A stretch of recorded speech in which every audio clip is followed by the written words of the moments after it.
হ্যাঁ, মেয়েরা মনে করেন যে মেয়েরা যখন বড় হয় তখন মার আলমারি ভরা কাপড় চোপড় সব পায়, কিন্তু ছেলেরা যখন বড় হয় তখন কিন্তু বাবার এত আলমারি ভরা কাপড় থাকে না, ছেলেরা পায়ও না।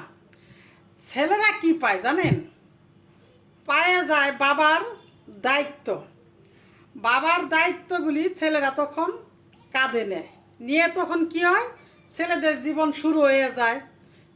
ছেলেদের জীবন এভাবে শুরু হয়ে যায় যে তাদের ঘাড়ের উপরে বোঝা উঠে গেল, তাদের জীবন শুরু হয়ে গেল। তাদের দেখতে হইব মা, বাবা, ভাই, বোন, মানে আত্মীয় স্বজনের যত দায়িত্ব আছে সব ছেলের ঘাড়ে উঠে যায়। কিন্তু ছেলেরা বাবার কোনো শার্ট প্যান্ট, কোনো কাপড় তারা পায় না, কিন্তু মেয়েরা মার আলমারি ভরা কাপড় ঠিক সবই পায়। তো ছেলেদের জীবন হলো এরকম জীবনই। সবাই ভালো থাকবেন। আল্লাহ হাফেজ।